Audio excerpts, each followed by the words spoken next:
So I am joined today by Pierre. Welcome. Hi, yeah, great to be here. Thanks for having me, Emma. For those watching the video, we've come matching today.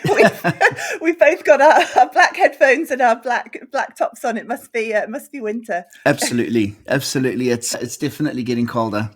Thank you so much for taking the time and thanks for joining me. I really appreciate it.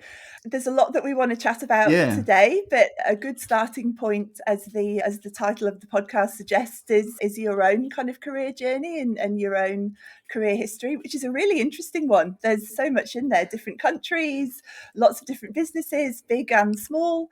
Where did it start? Take us through it. yeah. It's always interesting when people. I'll just go back to my name first of all. I have to often explain to people I'm the French name South African living in Sydney, so it is quite confusing at times, but certainly a bit reflective of my life journey. Started my career back in South Africa as a chartered accountant of all things. So growing up and being sort of kind of good at maths and quite enjoying accounting at the time. That was a great career path and one which certainly when I did the vacation programs and looked at all the grad opportunities, I thought this is something for me that'll be great.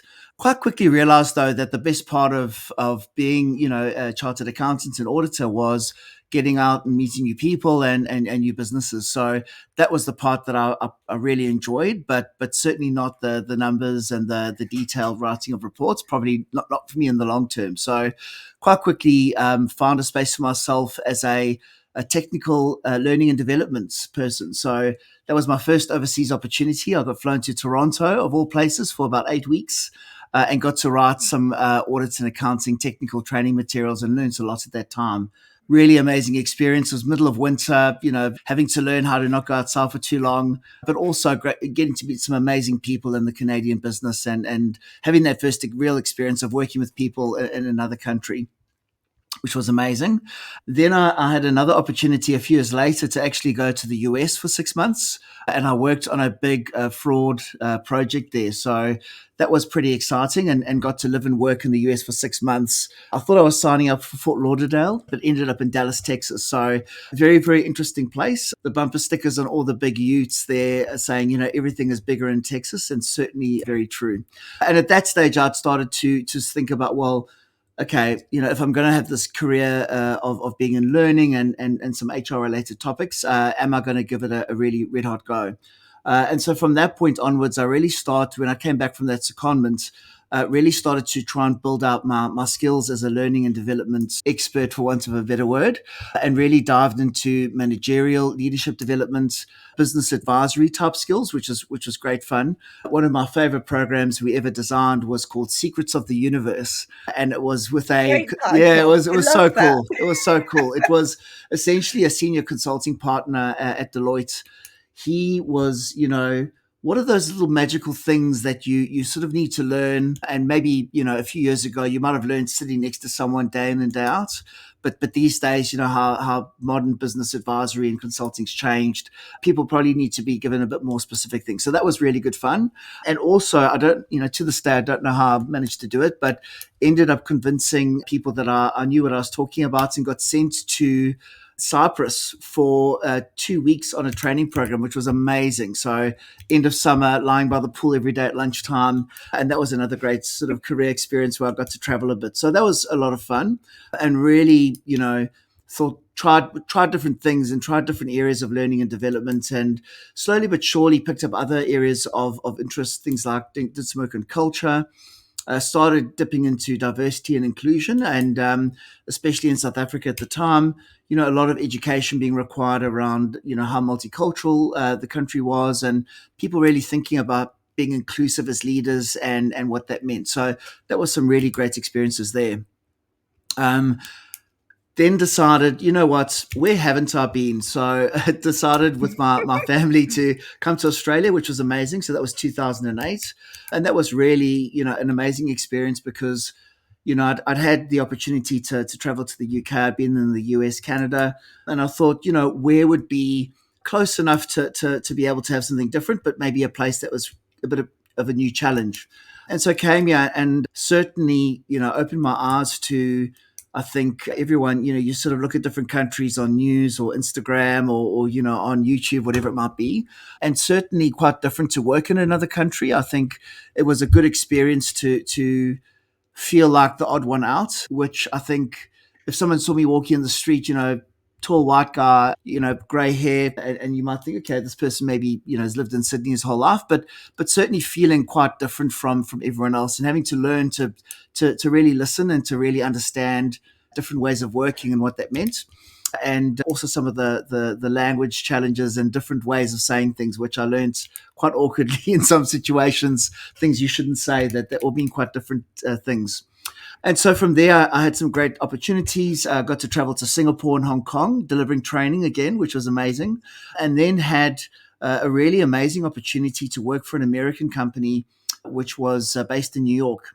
And that was, again, where I had an expanded role. So I had responsibility for Australia, but also New Zealand, Fiji, and Papua New Guinea. And so I got to go to these places. I got to travel and meet people and help them with their people-related development and all those kind of topics, and the odd cheeky trip to New York, which was a great burden, That's never a bad thing. A great burden, but I was prepared to accept it on behalf of the company. Selfless gesture on your part. Yeah, no, the things I've done for the companies I've worked, I mean, it's just unbelievable. Although it was quite good because at least when you go into a more exotic location, you can come back with better gifts for the family, and they don't get as unhappy with you traveling. And then I also, one of the things, and I think this has been quite true of my career, people often say, well, how have you done all these different things? A lot of the time it's been sticking my hand up for more work and putting myself out there. So one of the opportunities I got, and it wasn't for a pay increase or anything, but I got to expand my role to look after not just the Pacific region, but also the Middle East. And they were really struggling with some of the sort of core leadership and sort of talent development topics. And they didn't really have the extra capacity. So I stuck up my hand. I helped them out for a couple of months, worked with the senior leaders in that business. And then came the point where they said, look, could you come help us? Could you come in and maybe run some training for us? Could you come spend some time and do some coaching work with some of our leaders? And I was like, yeah, sure. It was great. So got to travel to Dubai a couple of times, as well as Bahrain. So really interesting places to be, and certainly another eye-opening experience.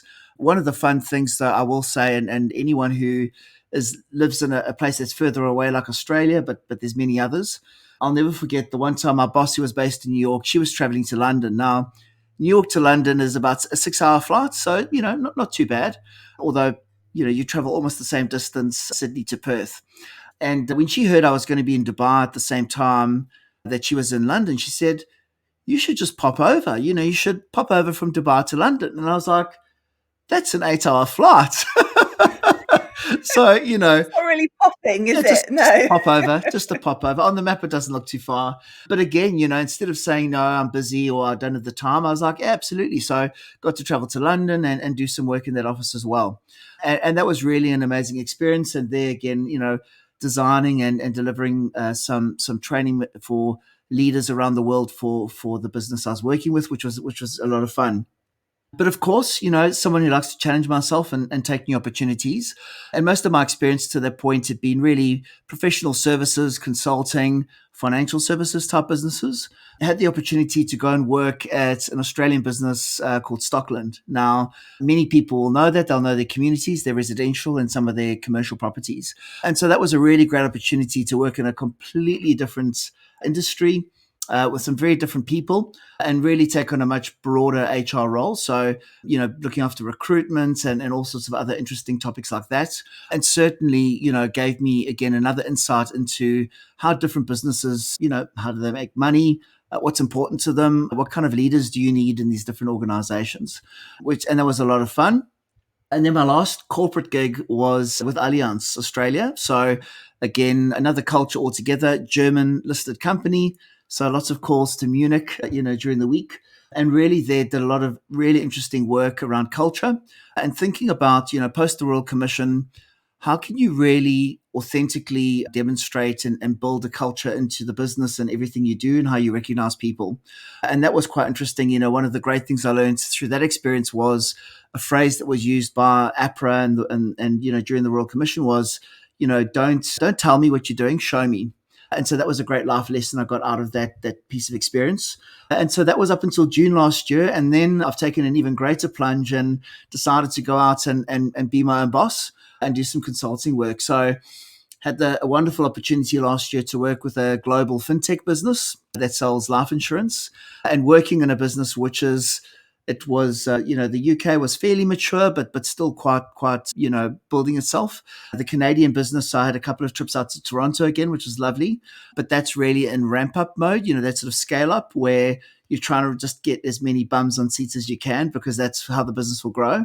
And then in the Australian business, I think I was the sixth employee, so to speak, even though I was on a contract, and trying to really, set that business up. So trying to find somewhere to rent and going and getting the Tim Tams for morning tea and things like that was good fun, and throwing myself into that. So really good fun. And since then I've worked with a couple of other businesses in South Africa, Australia, and one in the UK, and really good fun, just, trying to explore this idea of being a consultant and doing my own thing. So a bit of an overview, and hopefully gives a flavor of some of the places I've been and the experiences I've had. It's so interesting. And I think particularly with some of those larger corporates, I think that is one of the real benefits of working for those large global Yeah. organizations, those kind of multinational opportunities that you can get and move around the world, Yeah. and you find yourself in Sydney all these years later. When you came to Australia, did you think you were going to stay? Was it initially like a 2 to 3 year thing, or what was the vibe? Yeah, so that was really interesting because, I had never set foot here before. So it was quite a big move.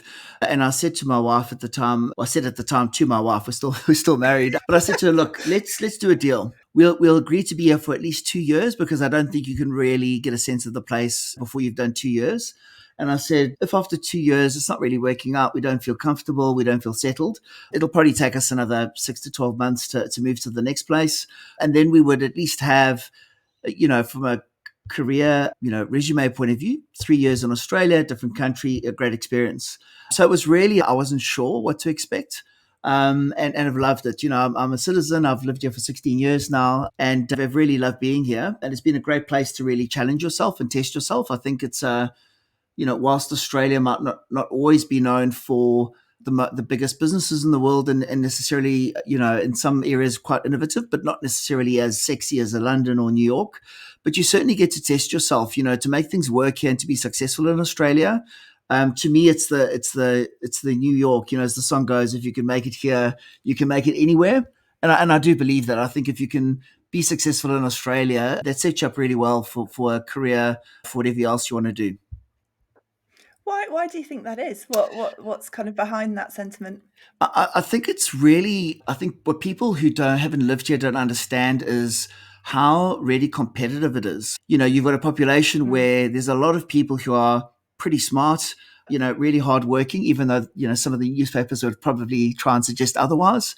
And I think people who really, again, it's a tough market. It's not really a huge number of people who operate here. So to actually get something which people find useful and valuable, you have to have quite good market penetration as a company. And as an individual, if you're working in a large corporate, you're working with people who are really quite experienced. The level of competition you'd go up at senior levels in organizations, it's certainly not that competitive in other countries and other economies. So again, if you want to benchmark yourself, there's some really incredible talents.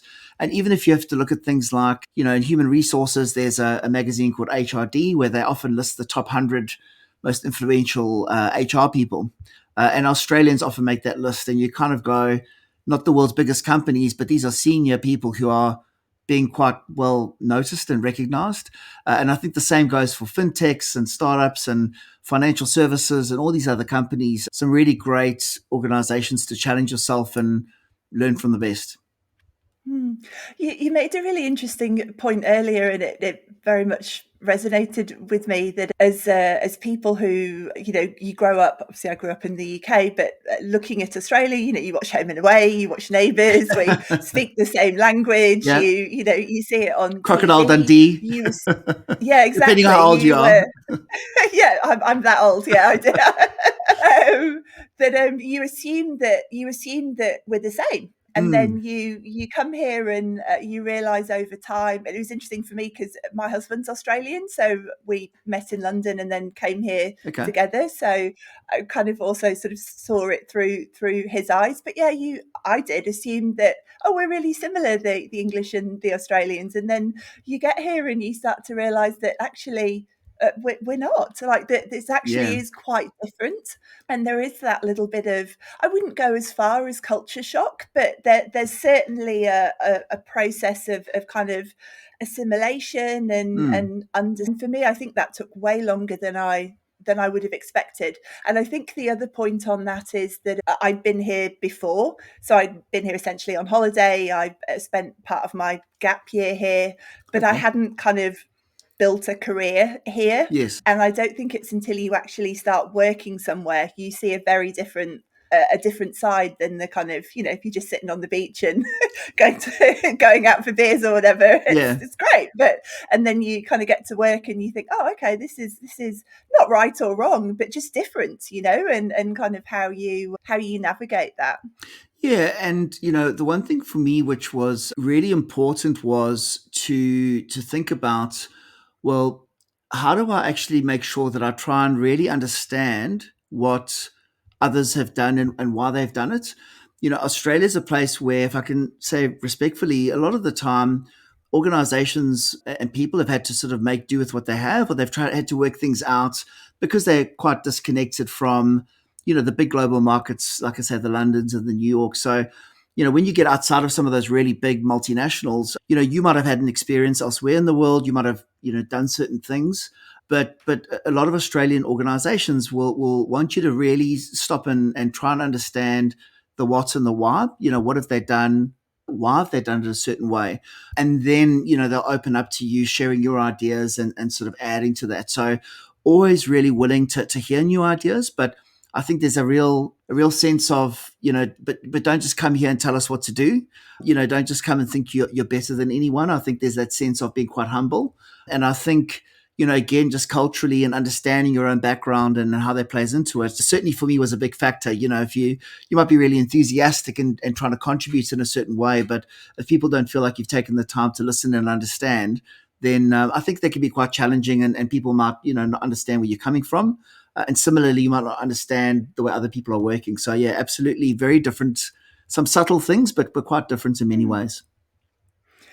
What I also think is really interesting, particularly you touched on it before from that sort of leadership perspective, Mm. having lived and worked in so many different countries around the world, I think that must give you a really interesting perspective on people more broadly, what makes people tick, and then kind of then applying that to the leadership side of things. Do you feel, I was going to say, I shouldn't assume, do you feel that that's been kind of a really integral part of your own sort of learning about leadership, having that super varied global experience? Yeah, absolutely. I think it's been really opening at times, and I think what it does is when you sort of work in generalities and you have different cultures you're working with, you start to realize that there's different ways that people express themselves and that how they show up. So, Canadians are super polite. They really don't want to ruffle feathers. They really get on well with you. And in some ways, that can be quite challenging because, you might want to do something or you might not have people's buy in and they're not going to challenge you openly in the room. So that's quite different from working in South Africa where, it's actually all about being really transparent, really open and really comfortable just to sort of have a tough conversation quite openly. And so even having that first initial experience or even working in the US, where people love talking and they do love to sort of really get their point of view across and they want to be encouraged and people to say, great point, that's super fantastic. And you almost have to learn those little tips and tricks around what motivates people and what gets them to sort of perform at their best.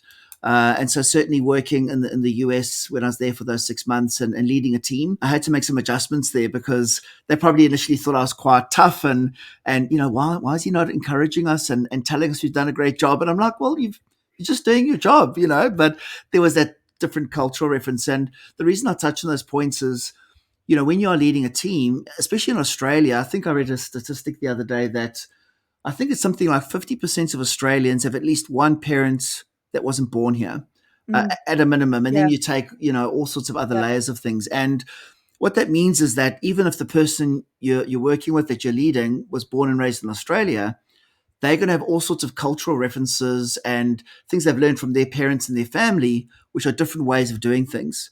And so, they might be someone who's got great ideas or different ways of doing things. And unless you're open to those different cultural reference points or ways of working, you often lose a lot of performance from people. They'll be quiet. They won't, give their best. And certainly, you might also not understand that you might need to sort of explain certain things about yourself, which you might take for granted, or think everyone can just see or know. Yeah, it's really interesting, isn't it? There's Mm, so many layers to it. yeah. Thinking about leadership more broadly, what do you think people I'm also going to ask about organizations, but let's Yes. let's ask about the individual first. But what do you think people misunderstand or get wrong about leadership, broadly speaking? There are a couple of things which I think, I've sort of learnt over the years. And, often I think even just sitting in a room when you're talking about talent. So I've done a lot of talent management work. And I think one of the big challenges we all have is, imagine you're in a team of, say, 5 to 7 people. And you work with your manager on a regular basis, just in team meetings. And so you've got an awareness of what others are doing. And you've got a great relationship with your manager where, that they sort of, you get to the point where they go, "You're doing a great job. Just tell me what you think." And you sort of get really confident in what you're doing. But that's like 1/7 of what they're thinking about. And I think that's the hard part to understand, is the rungs on the ladder, so to speak, get further and further apart. And so it's not, from job A to job B to job C, the gaps get bigger and you need to learn more and more each time. And so that's why often people talk about, don't worry so much about an upward direction. Think about different things you can learn and what skills you're learning, and what don't you know about that next job, or what a leader does.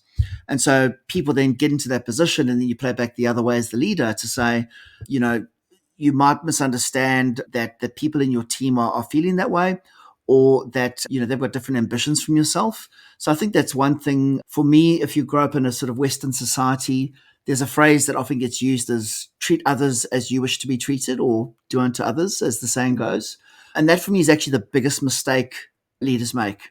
And it sounds, quite antithetical to people to go, but why wouldn't I treat people with kindness, understanding, whatever? But it's like we all see the world through our own eyes. So I think one of the mistakes that a lot of people make is going, well, what would I like? I'd love for somebody to, acknowledge me in front of a whole room of people. I feel really great about that. And the person's dying. They go, oh my God, like, please don't say my name. Please don't make me stand up. And you're going, come up on stage, Emma.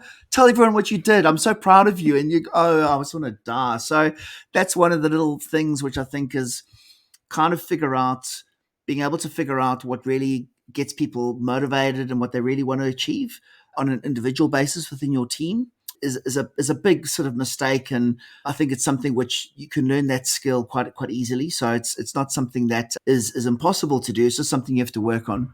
In terms of other things that I think people make, in terms of little things as you become a leader that you maybe don't quite anticipate until you get there, is it's not about you anymore, and you're not going to get as much thanks or acknowledgement for your work as you once did. So, actually it's you and your team. And so thinking about how you spend your time, and how you actually get your team's average performance up. Yes, you're going to have some stars. You're going to have some people that are maybe new or less experienced or maybe struggling, and you're going to have the ones in the middle. And so thinking about all of those individuals, if you take the strategy of, I'm just going to work harder, longer hours, put more effort in myself to cover over the gaps, that's got a short shelf life. You're going to burn out. You're not going to be able to perform at your best. And so that, I would say, is the second thing. So treating everyone the same, and thinking about what you can do versus what you need to get done through others, are probably two of the biggest things that are hard to anticipate until you actually start leading others. Mhm. I think the point about it's not about you anymore is a really interesting one, because I Hmm. think you often see, or certainly I've seen in organizations that I've worked in, that people get promoted into leadership roles because they're great at the job they're doing. and then the next step for that person Yeah. is for them to become a manager. So Yeah. and they want to do it, so they maybe want the more money or the better job title, so Yeah. they take the step up to manager. And yeah, it's kind of a bit of a rude awakening for everyone involved, because suddenly it's not so much about their own solo contribution. Yeah. So they're not being recognized for being good at that thing that they are really good at anymore. And suddenly, they're leading this group of people that they may or may not have had, any support or training to learn how to do. Yeah. And yeah, it's a completely different scenario. I've seen that happen quite often. Is it a mistake you think that a lot of companies make? Yeah, I think it's one of those things which is often done with very good intent, and it's almost Absolutely, like yeah. we want. So can you, Emma, could you come lead our team and just make them all like you? Is kind of the concept. Yeah, yeah. Because you know what's going on. We No one trust would want you. that though. Yeah, well, it'd just be too awesome, and it would be embarrassing for others, obviously. But all jokes aside, I think it is that idea of being good at one thing doesn't necessarily make you great at another. And I think, though, having said that, it sort of depends on your motivation. So I think if the organization can, make sure that people have the appropriate runway, preparation, thought process, and also for people to put up their hand and say, hey, like, really keen to do this, the money would be great, or I'm keen to take on more responsibility. But ultimately, also putting your hand up and saying, hey, like, what don't I know that I might need to know? And how do I get access to that information or training or mentoring, whatever's the right approach? So I do think you're right. Organizations tend to promote for technical knowledge or individual performance. And it is harder sometimes to predict how someone will fare as a leader. But having said that, I also do think that there's a lot you can do. There's skills you can learn. There's techniques, approaches that can really make it quite a fulfilling experience, and something which can be quite rewarding, regardless of how you got there. Yeah, it's about individuals. What about sort of organisations more broadly? What do you think organisations sometimes misunderstand or don't often get right about leadership? I think that there's a couple of things that I think organizations do sometimes take their eye off the ball. And often it's around the fact that these things are quite hard to measure. So, if you're thinking about sales performance and you're in a marketing campaign, you can go, we ran this campaign, our sales went from X to Y, we did nothing else. And so we know it's had an impact. You can work out the cost of the campaign and you can say, we made $100 extra sales for $10 extra marketing. It was great. When I say to someone, well, think about the culture of your business and what that's doing to your organizational performance, it's really hard to draw an exact measure for that to say, well, if my culture was 15% better, what would my revenue be? Or what the performance of the business would be? Or how much less turnover would we have? And what's that worth as a number? So that's really where it gets quite challenging. And also, these things are not necessarily, one thing driving another. It can be quite a few different factors happening at the same time. So I do think, as a broad concept, organizations underestimate the impact of things like where culture, maybe a team or a particular office is not as great, and they underestimate the impact that sort of mid-level managers can have when they're not necessarily engaged themselves, or really understand the purpose of what they're trying to do, or really trying to have the skills to motivate their people. So I'd say culture and the capability of leaders is things that organizations tend to underestimate the impact of it not being continually worked on and enhanced and maintained to really drive organizational performance and make it a great place to work. Do you think, certainly on that culture point, do you think also it sometimes just falls into the too hard bucket because it is so intangible that they might sort of think, we know it's not great, but God, what do we do? Like, we don't know where to start. It's too hard. So sometimes it perhaps just gets left for that reason. Yeah, and I think sometimes, definitely, and I think it's a bit of a also that experience of, well, I think the culture is great, or for me, I don't have a problem with it, so why would I take time away from other things that I can see the value in when I'm going, I don't think there's a challenge here. So I think it's that awareness of how much it impacts people other than yourself, and being Mm. willing to suspend your own sort of thoughts on this and go, well, I might think it's fun, but let me really listen to people telling me that there's a problem here. So I think that that's a real challenge. But yes, certainly the ability to have that understanding of it and feeling it's too hard. I think the other challenge is often when people go, they'll then go, okay, fine, let's keep the culture going, let's work on that. What do we need to do? And then some consultant, these bloody consultants, that is comes and says, you need to spend like $1 million. You need training for everybody. You need to put all these Yeah. systems in place. You need to report, and then the leaders go, "Oh, thank you so much for that presentation.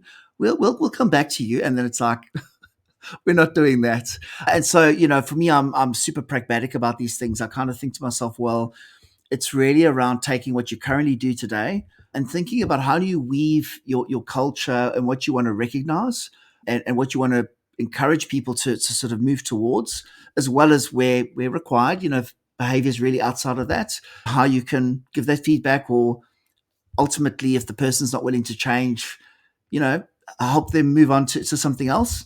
I think those are pragmatic things that you can do. That doesn't necessarily mean you have to boil the ocean, and you can take a systematic approach, doing what you're currently doing, but enhancing it. I think is a great way to do it. Do you think, just thinking about, my own experiences of different kind of cultures that I've worked in, and saying that it is often intangible. Sometimes it's just a feeling, Mm, it just feels like a really nice place to be, or it doesn't. If somewhere is not a great culture for whatever that might look like, I think the assumption is that that's something that's really hard to change. mm. Has that been your experience? Yes and no. So I think it can be very hard to change where you don't have the buy-in of the leadership team, because ultimately there's two sayings that I'm full of silly sayings, but the one that I do really think is very true is what gets measured gets done. So to change a culture, you've got to find a way of measuring how you measure culture and how you value it. So, and if you don't measure it for people and you don't say, look, it's kind of part of your performance as a leader to really enhance and maintain and enhance the culture, they're not going to prioritize that. The other little saying, which sort of is applicable here, is what interests my boss fascinates me. And I think I've for not heard that one yeah, before. That's yeah, a good one. and I think for many people, it's they sit and they observe. So if their manager never talks about the culture, so let's say you're a people leader or a divisional functional leader, and you're sitting down with your manager or a senior forum, and all you talk about is sales, productivity, cost management. Well, that's what I'm going to focus on. That's what's important. That's what we're spending our time on. So getting that balance as a leader again, and it's not something you have to wait for those above you to do. I think you can easily take that ownership and make your own decisions around how you want to lead. But thinking about what you talk about and what you spend time on, what are the behaviors that you think are important? I'll give you a small example. Some leaders will often be, business meetings important. We don't waste people's time. Okay, everyone, the clock started. Let's get going. How's everything going? What work have we done? Now, that is a very clear signal to people that that's what it's like to work here. That's what the culture's like. Versus hey, everyone, before we get started, let's just do a quick check in. How's everyone tracking? How was the weekend? What are you up to? That literally takes 5 minutes. But for people to feel, okay, you want to know a little bit more about me other than how many emails I can send or spreadsheets I can complete. And I do think that matters to people. It might not be the most important thing to you as the leader, but you're going to have people in your team for whom that's super important. And I think the other piece that again is quite easy to do and quite practical is acknowledging people for contributions that doesn't necessarily sort of have of an observable outcome or benefit. Mm.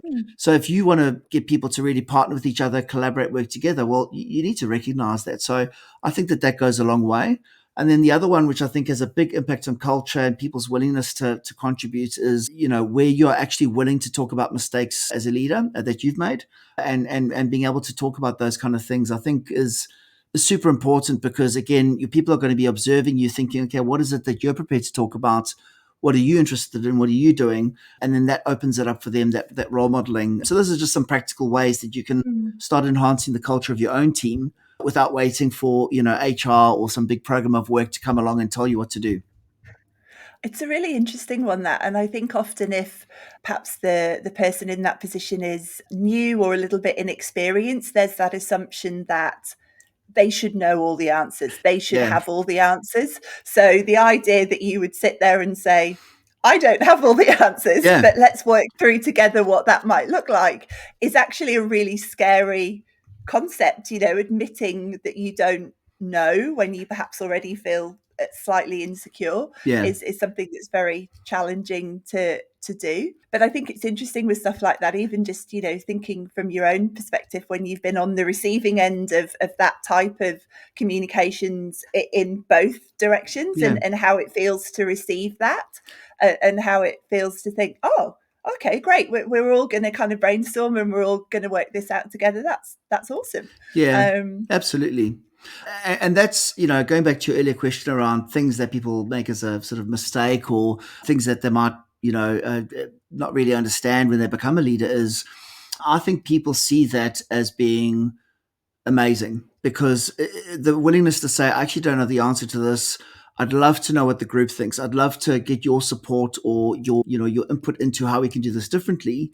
I think that is a wonderful thing, because again, for some people, not for everyone, but for some people, they really, it doesn't matter if you take their idea or not, but they really want to feel like they've had the opportunity to contribute, to share their ideas, to make an improvement. Because, you know, the reality is that my belief, I know I'm an optimist, so bear with me, but most people want to contribute. Most people actually want things to be better. They want to do a good job. And so giving them those opportunities to do that, giving them the opportunity to contribute, I think is quite important. And when people are like, well, I've tried a few times, no one's listened, no one's bothered to ask me for my opinion. I've seen it in so many organizations and teams where it's like, I'm just going to stop trying. I'm just going to do the bare minimum. And that can cause some real frustration for people, for leaders and team members alike. Yeah, absolutely. What do you think is or are some of the differences between good and great when it comes to a leader? What are those little, just kind of, I don't know, one percenters, or Mm, icing on the cake that takes someone from being really good to just being like, wow, that person's really, really exceptional?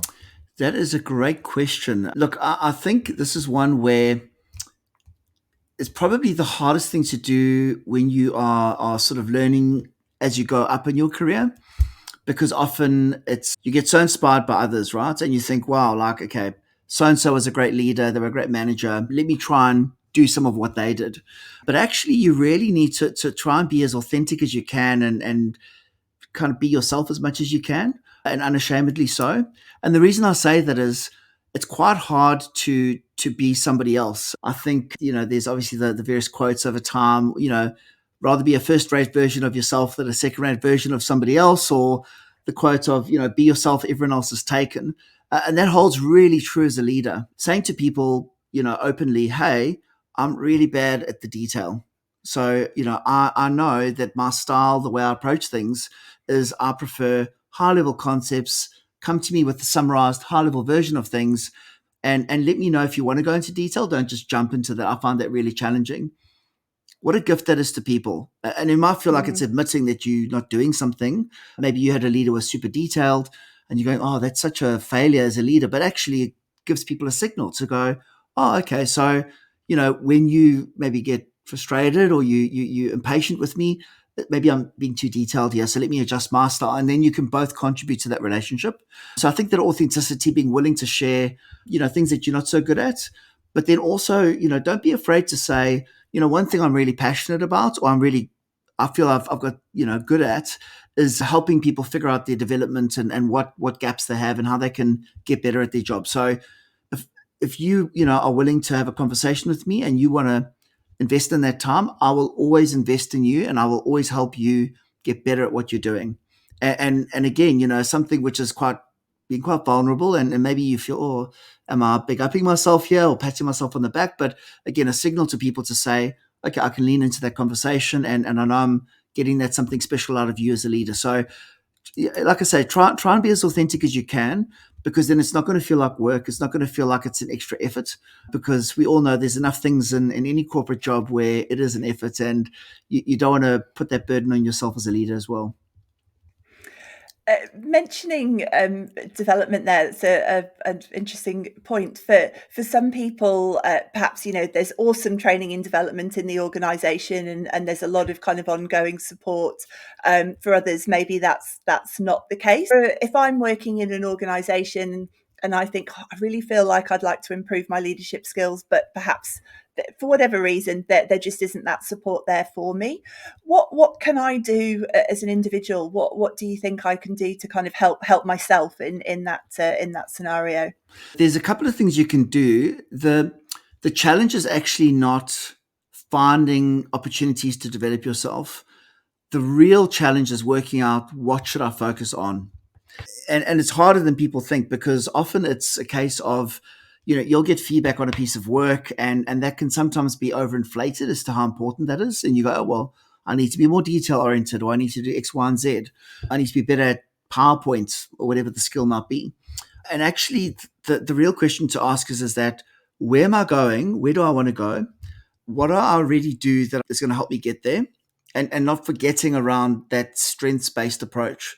So if I'm a really good presenter, I need to continue to work on that craft. I need to practice even harder. I need to, think about, how do I continue to maintain or improve that skill? Because that's an advantage I have. An advantage, not from the point of view of in a competitive way, it's just an advantage in terms of my own success and performance. And then on the things that you're not so good at, take the approach that a lot of people do and go, okay, so is this something I can learn easily? Is it a skill? Is it a piece of knowledge I can gain? Or is it going to go in the bucket of things which I have to work really, really hard at? And if it's in that bucket, again, the question is, you've got to be able to be good at this to go where you want to go. Well, then you've got two questions to ask. One is, maybe I need to reevaluate my goals sincerely? Or number two is that, well, how am I going to then overcome this obstacle? Am I motivated enough to put the hard work in to get there? Because let's all be honest, we can learn new things, but if we're not interested in it or we don't like it, it's going to be really challenging. So having a really clear set of goals is super important.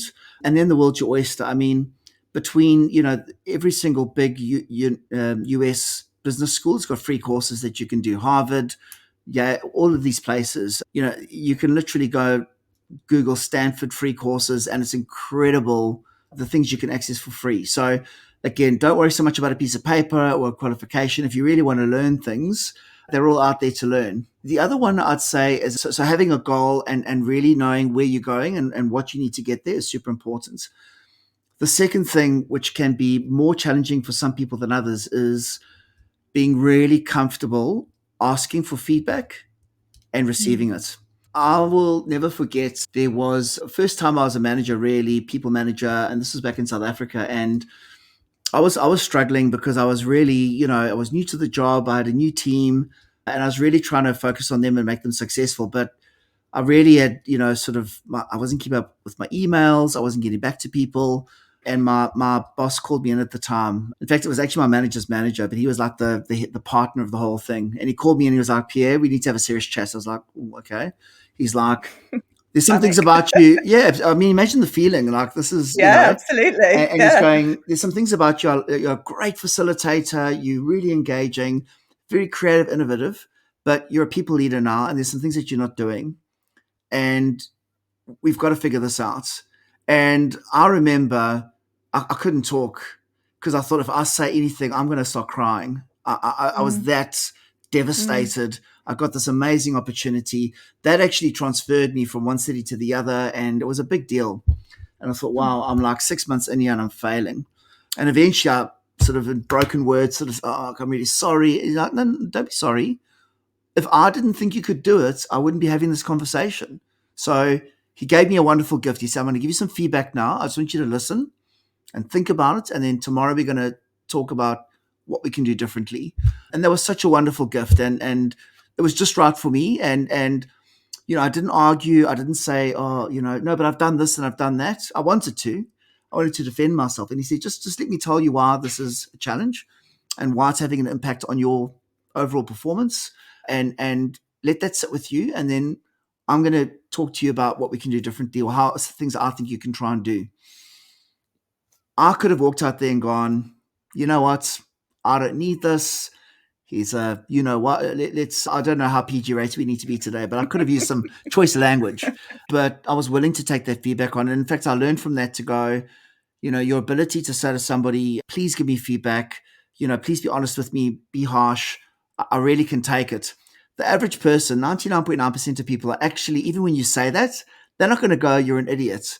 But it opens the door for them to give you those little nuggets that you just weren't aware of.